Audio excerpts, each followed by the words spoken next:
앞서 개회사에서 인사드린 김현정입니다. 그때 좀 마스크 때문에 좀 긴장을 했습니다. 습기가 차서 벗어도 되겠습니까? 예.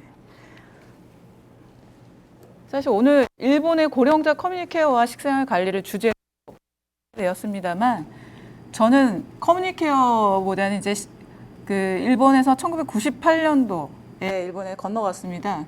그래서 한 15년 동안 있는 동안 일본의 고령의 그 식품에 대한 부분에 대해서 연구 개발을 했었고 또 그들의 또 함께 생활을 했기 때문에 그런 부분들을 함께 일본이 좀 선진화된 부분에서 오늘은 저는 사례를 발표하고 그에 따라서 한국도 함께 어떤 방향으로 가야 될 것인지를 좀 예측하고자 해서 오늘 발표를 하겠습니다.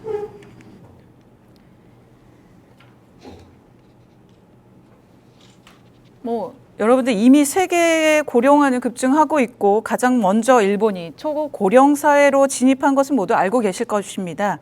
여기서 한국과 비교하면 일본은 언제부터 그리고 어느 정도의 속도로 증가하였는지 살펴보면 총 인구의 65세 이상의 인구 비율이 7% 이상인 고령화 사회가 이미 일본에서는 70년대 시작되었습니다. 그 24년 후인 1994년도가 14% 이상인 고령 사회에 진입을 하고 그 후에 13년 후에 2007년도에는 우리가 얘기하는 초고령 사회를 세계 처음으로 그 사회에 진입한 사례입니다. 근데 우리나라가 이에 비해서 2000년도에 이미 이제 2000년대 들어와서 비로소 고령화 사회로 진입을 하게 됩니다. 네, 더 중요시 여기는 것은 이제 18년 후인 2018년도에 14% 이상인 고령 사회로 진입을 하고 일본에서 13년 걸렸던 이 초고령 사회가 우리는 4년 후면 이 초고령 사회를 맞이하게 됩니다. 네, 현재 일본은 20%가 아닌 28% 이상입니다. 인구 중 3명 중에 1명이 고령자가 되는 날이 멀지 않았습니다. 그래서 우리는 이런 2배 빠른 속도의 초고령 사회를 맞이하게 되는데요. 제가 그 고령 사회에 따라 제도의 변화는 그러면 일본은 어떠하였는지 한국과 그 고령자 제도의 경위를 한번 비교해 보도록 하겠습니다. 1960년도에 일본에서는 노인복지법이 시행되고 이 고령자가 된 고령화 사회가 된 70년대에 노인 의료비의 무료화가 시작되었습니다. 그 이후에 이 의료비의 부담이나 고령자 인권 등의 이슈가 되어서 입으로의 영양 공급이 중요시 여기게 됩니다. 그래서 고령 사회로 진입한 이 1994년에는 고령자의 식구 삼킴의 문제를 증가하여서 이 후생 노동성에서 고령자용 식품 규격 기준이 제한되고 실행하게 되었는데요. 이 기준이 시작되면서 2000년도에 우리나라의 모델이 되는 그 개호보험, 그 의료비와 달리 개호보험 제도가 시행되었습니다. 이 개호보험은 3년마다 계속 개정이 되고 있는데요. 특히 이 2003년도에 이 처음에 의료비가 사실 무료였습니다. 그런데 급작스럽게 이제 고령화가 증가됨에 따라서 이 국가에서도 이 식비에 대해서는 자가부담이라는 그 개정을 함으로 인해서 반대로 이 고령자의 니즈에 맞는 제품이 나와야 되는 시기가 되었습니다. 그 당시 기업이 많은 참여를 했고 또 그 기업들이 모여서 이런 UDF라는 자주규격에 발행하면서 협회가 생겼습니다. 이에 따라서 더욱더 20%가 넘은 초고령 사회가 들어가면서 후생 노동성에서는 이렇게 고령화의 그 분류가 세그먼트가 많이 나눠짐에 의해서 이 단순하게 고령자용 식품 기준이 아닌 씻고 삼킴이 곤란한 식품 규격이 더욱더 타이트하게 규격이 발행되었습니다. 그래서 시행되면서 그 외에도 이제 세분화에 따라서 실질적으로 재택에 있는 어르신들이 증감에 의해서 이 농림수산성에서 스마일 케어라는 것을 제시하였는데요. 이는 모든 그 고령화에 따라서 많은 제도와 기준들이 많이 생겨남에 의해서 고령자의 세그먼트 결국은 구분이 많이 되어짐에 의해서 통합된 어떤 기준을 제시한 것입니다. 그리고 최근에는 2018년도에는 계속 재택 고령자의 건강 지원을 추진하는 최종적인 목표가 역시 도시락 사업의 영양 관리에 대한 가이드라인을 만드는 것이다라는 결론으로 이 지금 사업자와 또 개인의 가이드라인을 배포하고 있습니다. 함께 계속적으로 자택 고령자만이 아니라 이 관리해야 될 그 관계자분들이 부족한 의미에서 이제 개호 현장에 이 ICT의 툴, 이 ICT 기기를 이용하는 것을 촉진하여서 지금 현재 진행 중이고 있습니다. 방금 고령자는 계속 세그먼트 분리가 된다. 지금 뭐 여러분 고령자들이 질병이 증가된다는 것은 알고 계십니다. 근데 이런 질병이 증가함에 있어서 건강하느냐 입원하느냐 이 두 군데 사이에 이 노약이라는 프레일리티라는 이 부분에서 일본에서는 집중하고 있습니다. 노약, 쇠약이라는 표현을 하는데 결국은 재택에 있는 어르신들의 입원이 아닌 생활할 수 있도록 하는 이 신체 기능의 그 중간 부분이 그러니까 노약 상태가 건강 상태와 이 노화의 중간인 이 부분에 간호가 필요하다. 그래서 기준들도 있습니다. 이 노약의 이 5단계 중에 3항목 이상이면 노약으로 진단을 하여서 이들을 분리하고 있는데요.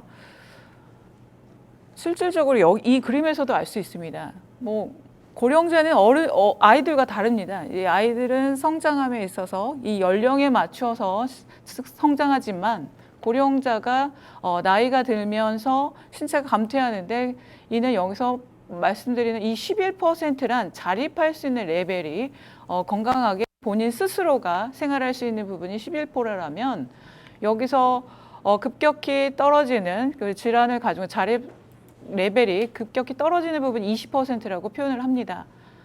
또 나머지 한 70%를 단독 세대 고령자, 결국은 독거노인이나 부부, 고령자의 부분에서는 거의 70대 이후를 표현을 합니다.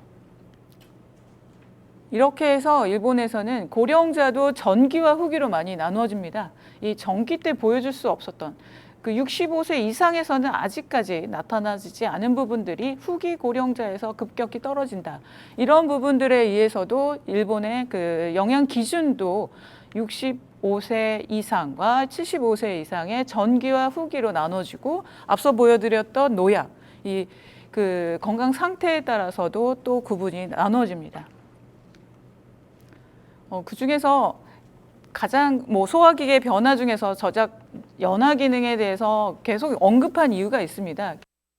아무리 영양소가 식사 제공을 한다더라도 우리가 건강한 상태라면 다 섭취할 수 있겠지만 노화에 따라서 역시 건강은 퇴보되고 그 근육이 저하된다는 것은 우리가 대근육이 있고 소근육이 있듯이 이 씹고 삼킴의 소근육도 함께 저하됩니다. 그래서 일어나는 일들이 영양소 섭취는 씹을 수 있는 근과 씹지 않은 근에서도 나타나듯이 불균형하며 더욱더 그 눈에 띄는 부분이 지금 뭐 보도에서도 이 믹서죽 이렇게 죽에 대한 가른식에 대한 얘기들이 많이 나오는데 결국은 어르신들이 안전하게 삼식할 수 있는 식사가 생각할 수 있는 것들이 죽입니다. 그래서 거의 대부분이 이제 공유 위주의 열량을 하는 것은 한국만이 아니라 일본에서도 이런 결과들이 나왔습니다.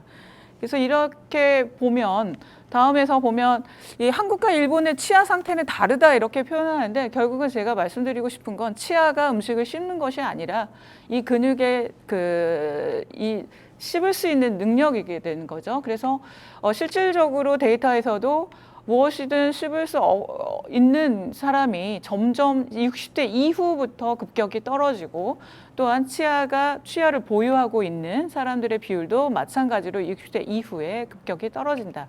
그래서 영양을 공급함에 있어서는 그런 부분을 꼭 염두에 두어야 된다.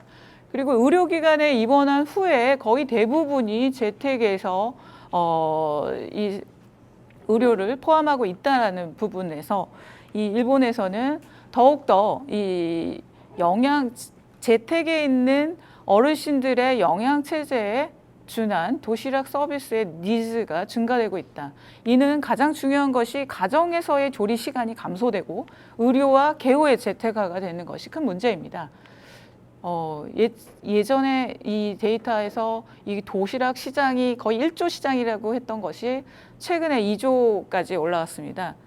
10년 전에 예측은 1.5조였습니다. 이렇게 급격히 증가하고 아마도 미래에는 2.5억 정도가 될 것입니다. 이를 제일 중요시 여기는 것은 이 부분입니다.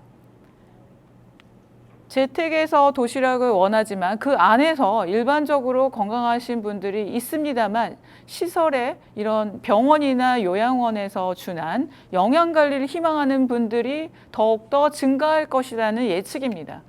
그래서 원래대로의 그 노약 예방을 위한 중심에 대한 영양 관리를 희망하는 분뿐만이 아니라 더욱더 철저하게 그 기준에 의한 영양 관리를 희망하는 어르신들의 관리가 필요할 것이다 라는 의미에서 많은 식사 서비스와 이 커뮤니케이터를 연결해서 앞서 성지은 박사님께서 말씀하셨듯이 이 식사라는 것은 하나의 매개체로 역할을 합니다. 그래서 일본에서는 이런 협회뿐만이 아니라 지역에서 많은 활동들을 하고 있고 기업들도 많이 참여를 하고 있는데요. 특히 제가 그중 대표적인 사례를 보여드리면 이 협회의 커뮤니티 형성에 의해서 지금의 후생성에서 만들어지는 이 기준들도 참고가 되어서 지금 가이드라인이 완성이 되었는데요.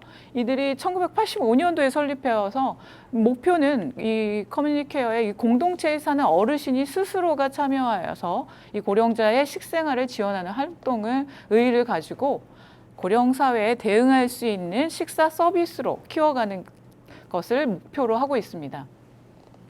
저는 이 플랜에서 이들의 비전이라고 할까요? 가능한 오랫동안 지금 살고 있는 지역에서 안심하고 자신답게 스스로가 살아갈 수 있는 구조로 한다는 의미가 저에게는 와닿는데요. 실질적으로 이들의 많은 조사 중에서 가장 놀라운 사실이 우리나라 어르신도 이런 현상들이 일어난다고 생각합니다. 2013년도 데이터이지만 실질적으로 거의 20년 이상 계속적인 축적된 데이터로서 18kg 이하인 어르신들이 20%, 그리고 6개월간 계속적으로 체중이 감소된 어르신들이 15%였다. 그리고 식사량이 점점 감소하고 식사요법이 필요하시다는 분이 30%였다. 이러한 저영양 예방이나 영양 개선들의 개입이 필요하다고 생각되는 사람들이 어느 지포에서나 30% 이상이 식지원에 대한 저영양 예방 그리고 영양 개선이 필요함을 확인하였습니다. 이런 식사적인 문제뿐만이 아니라 가장 고령자를 두는 이슈가 결국은 이 후기 고령자 75세 이상이 증가되고 일본에서 예측하건대 2055년에는 25%를 넘을 전망이다. 현재는 거의 한 15%입니다. 그리고 치매 고령자가 증가하여 지금 외국인을 더하면 거의 4명 중에 1명이 치매를 가지고 있고요. 가장 중요한 이 독거노인의 가구 그리고 부부 인구가 증가하여서 가구당 평균 2명입니다. 그래서 저영양 상태의 대책이 필요하다. 이걸 어떻게 하면 해결하느냐? 결국 이런 표현의 지킴인데 안전을 확보할 수 있고 지금 문안을 할 수 있는 부분과 낮에 지낼 수 있는 거처가 필요합니다. 우리나라는 양로원 이런 부분들이 있는데 결국은 식사 요구가 증가하고 있다. 이런 의미에서 이 식사를 매체로 식당을 이 도시락 배달을 하거나 요리 교실도 열고요. 함께 모여서 같이 식사하는 이 회식회도 열고 또 카페라고 해야 되나요? 이 커뮤니티 카페를 열어서 함께 대화할 수 있는 장을 만들고 먹거리와 마을들을 만들어서 영양교육도 하고 이런 많은 프로그램들을 활동을 하고 있는 그 협회입니다. 그래서 결국 식사를 어떻게 하느냐 이 두 가지 축으로 나누어졌습니다. 지역사회와 교류를 촉진하는 모임 형식을 이 회식이라는 표현을 합니다만 제가 직역해서 회식입니다만 결국은 공동체 함께 모여서 식사를 하는 즐기는 스타일이고 식사를 통해서 소통의 장을 여기서는 또한 카페에서 일반형이 있고 또 어린이들과 함께 이 육아와 고령자가 함께 병설형의 다양한 형태로 진행을 하고 있고요. 이 식사를 이용자에게 집까지 배달하여 가사 부담을 부담해주고 영양 균형의 개선을 목적으로 하고 있습니다. 실제 이 협회만이 아니라 일본의 모든 지역에서는 실행하고 있는 것이 매일은 배달 서비스를 할 수 없습니다. 그래서 일주일에 2번, 일주일에 3번 하는 지역마다 특징이 달리 있기 때문에 모여서 식사와 또 직접 하루에 한 번, 일주일에 2번 정도 이 배달하는 서비스를 하고 있습니다. 이를 수행하기 위해서는 결국은 배달의 부분들도 있고 함께 참여자가 중요합니다. 그래서 버런티어의 활동을 많이 촉구하고 있는 상황입니다. 이 협회가 85년도부터 계속적으로 조사한 결과 이 식사의 요구는 거의 계속적으로 비슷합니다. 이 고령화의 비율에 독거 고령자가 증가하고요. 고령자가 교통이 불편하다. 이 주택이 밀집되어 있고 이 장을 보기에 힘들고 또 이 아파트 단지에는 식료품 가게가 없고 또 계단에 비탈길이 많다. 그리고 조리를 못한다. 그리고 경제적 이유나 근처에 가게가 없는 등으로 충분한 음식을 구입할 수 없고 조리할 생각 그리고 먹을 생각이 들지 않는다. 단순히 요리를 못해서가 아니라 할 의욕도 나오지 않은 부분이 있습니다. 실질적으로 또 신체적인 조건에서 연하곤란과 구강 문제로 일반 식사를 먹을 수 없다라는 니즈들, 요구들이 나타납니다.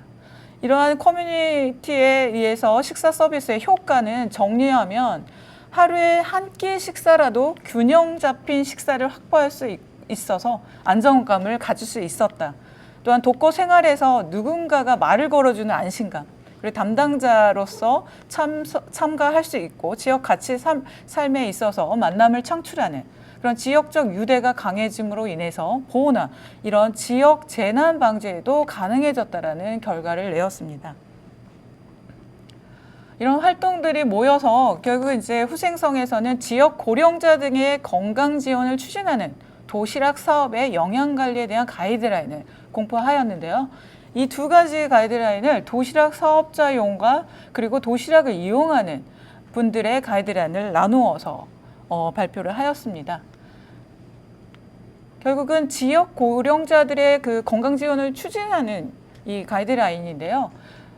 도시락 사업자의 영양관리 체계들의 바람직한 방향을 검토하기 위해서 이미 2016년도에 검토회를 개최하고요. 2017년도에 가이드라인을 책정하였습니다.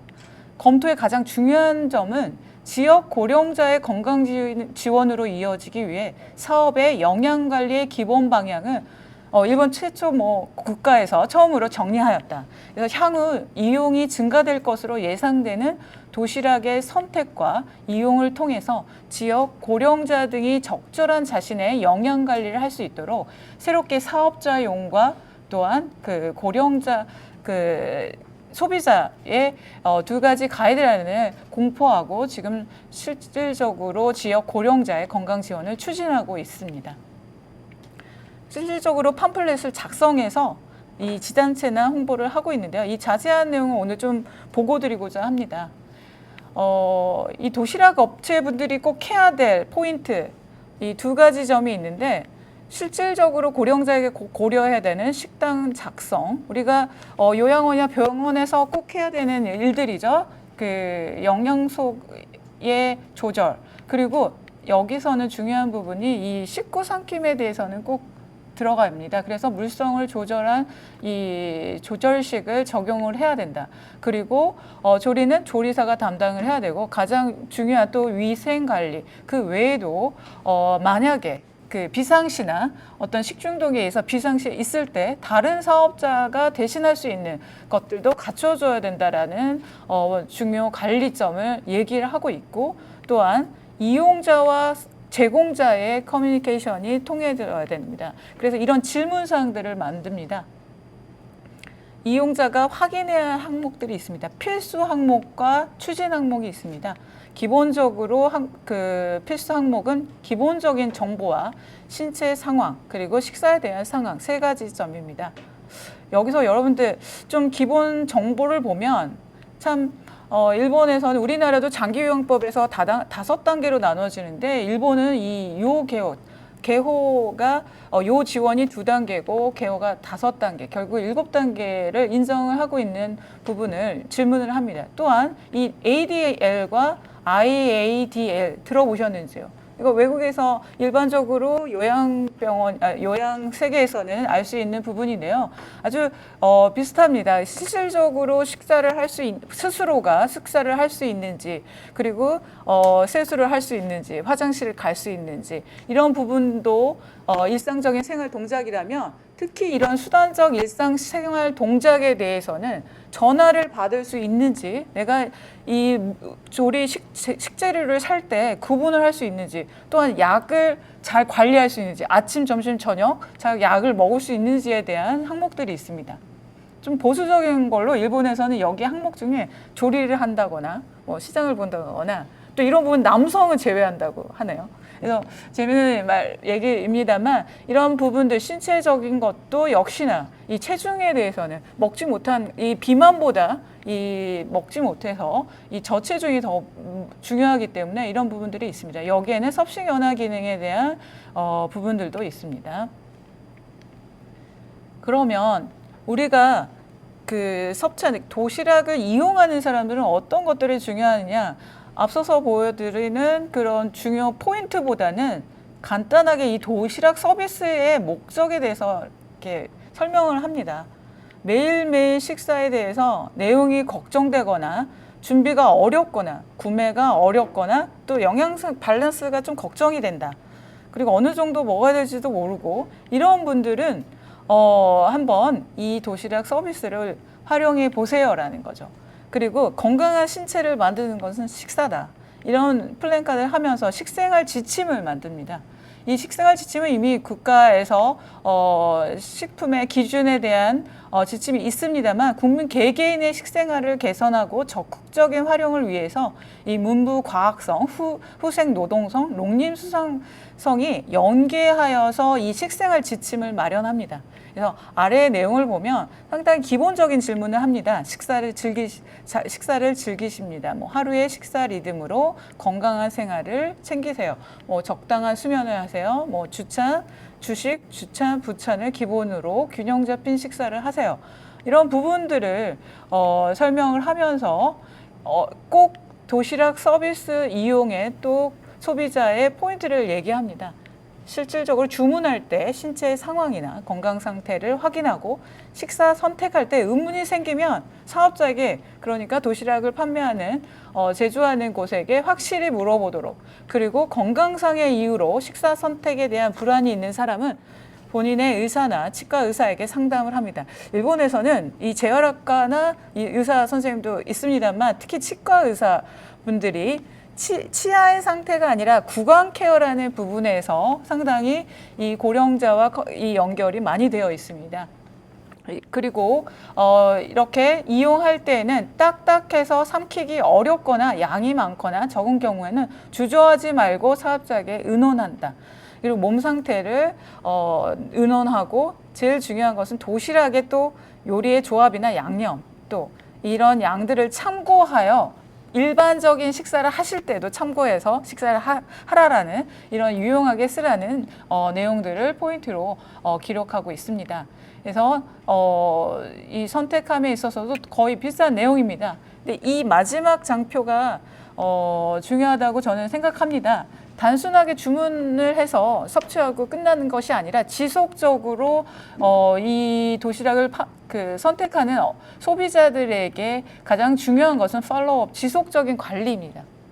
이런 관리들은 병원이나 요양원에서 가능한 일인데 재택에서는 어려울 수도 있습니다. 그래서 이런 도시락 업체와 이 사업자와 소비자가 연계해서 이런 팔로우업을 할 수 있는 항목들을 더욱더 디테일하게 기록하여 전산화하는 일들을 하고 있는데, 이런 운동들을 하면서 제가 좀 비디오를 좀 보여드리도록 하겠습니다. 실질적으로 결국은 저는 연계라고 봅니다. 그래서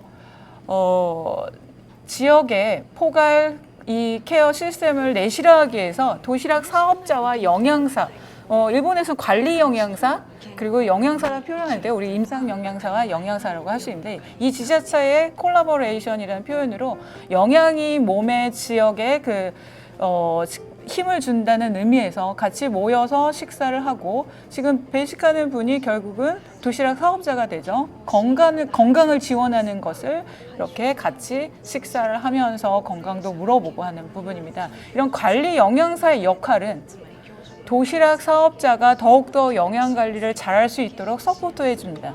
그리고 이런 지금 보이는 종이 기록들이 앞서서 보이는 가이드라인과 또한 영양에 대한 그 교육도 함께 하면서 대화를 나누는 그런 형태로 이루어지고 있습니다.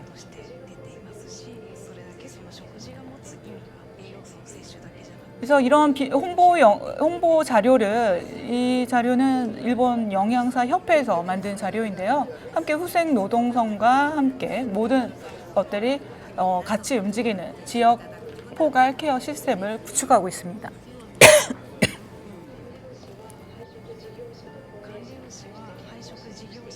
관리 영양사의 역할은 도시락 사업자와 이 소비하는 고령자의 건강을 관리하는 것이다 라는 것을 중점적으로 여겨서 안전하게 제공할 수 있도록 도와주는 일들을 하고 있습니다.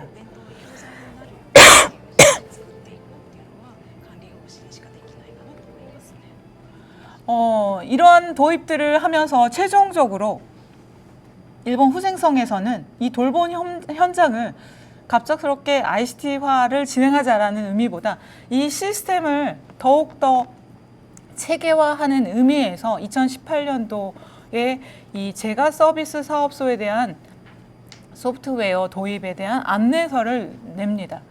이 의미는 결국은 가장 문제가 되는 것이 이럽니다. 개호 인력에 대한 수급 문제였습니다. 아마도 예측건데 2020년도에는 필요한 요양보호사가 거의 20에서 25%가 부족할 것이다라는 예측입니다. 또 하나는 계속적으로 일본은 이 서류 작업이 많습니다. 이런 것들이 2년 동안 계속 보관을 해야 되고 길게는 5년을 보관해야 되는 이런 문제점들을 개선을 하자라는 의미에서 이 ICT 기기를 도입하여 이 업무의 효율화와 이용자의 만족도를 향상시키고 서비스 질을 향상시키자라는 의미에서 이 현장의 이미지를 그렸는데요. 업무의 생산성과 효율성을 향상시킨다는 의미는 결국은 ICT를 활용하여서 페이퍼레스라는 것은 결국은 작성하는 이런 부분들을 거의 삭제하고 개호 로봇을 등을 활용하여서 기술을 활용하고 이 업무적인 분석과 표준화 그리고 개선하자. 그리고 자질 향상 캐리어업이라는 것은 축적된 데이터를 통해서 더욱더 그 개호 업무에 인재의 기능 인재를 육성하고 인사관리를 하자라는 의미.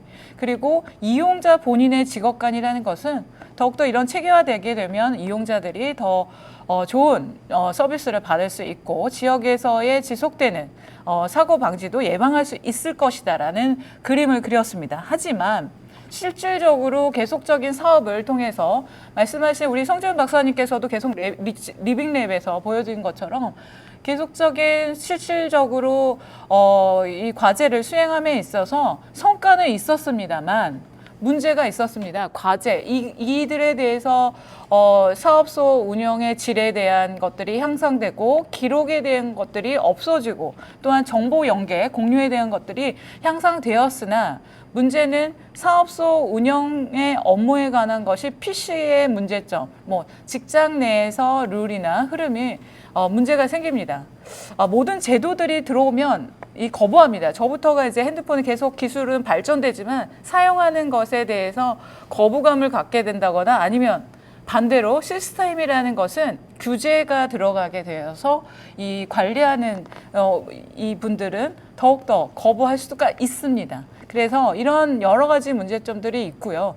또한 이 기기를 쓰기 위해서는 시설장에서는 결국은 이 사용료가 필요합니다. 그래서 약 한 최소 100만 원에서 이제 500만 원 정도의 이 도입 비용이 들지만 초기 비용이 많이 드는 거에선 국가에서는 지금 많은 지원들을 하고 있습니다. 그래서 이 더욱더 이런 과제들을 성과를 보완을 해서 최종적으로 도입은 하는 건 좋지만 사용하지 않으면 안 된다는 의미를 꼭 생각을 해서 많은 지금 계속적으로 테스트를 하고 이 ICT2를 도입하려고 하고 있습니다. 실질적으로 일본에서는 지금 수행하고 있는데 우리나라는 이 미래의 이 ICT 기술을 빨리 도용을 한다면 이런 문제점들을 보완하지 않을까 생각을 합니다.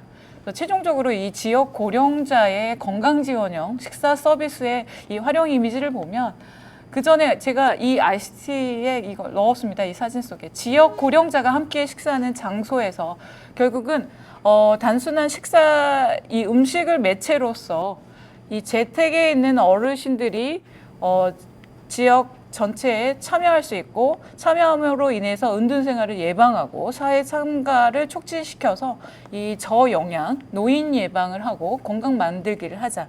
이를 도와주는 것이 이 가이드라인으로 바탕으로 적절한 영양 관리를 한 도시락을 이 도시락 사업체들은 제공을 하고 이런 이 영양 케어 스테이션의 이런 본부를 두어서 함께 공유할 수 있는 연계 체제를 만들면 이 지역 고령자의 건강지원형 식사 서비스는 잘 활용될 것이라는, 그리고 저희 우리나라도 이 일본처럼 이런 서비스를 미리 예측하고 그림을 그린다면 도움이 되리라 봅니다. 그래서 오늘 30분 동안 저의 내용에서는 일본 사례를 보였습니다만 결국은 일본의 모든 것들이 한국이 같이 가는 것은 아니지만 흐름은 같이 갑니다. 그래서 이 빠른 속도의 고령화에 맞춰서 저희가 일본 사례에 도움이 되는 부분과 또 문제점들을 더 개선해서 더욱 더 좋은 한국의 고령 커뮤니케어의 식사 서비스 사업이 되었으면 좋겠습니다. 그럼 이것으로 발표를 마치겠습니다. 감사합니다.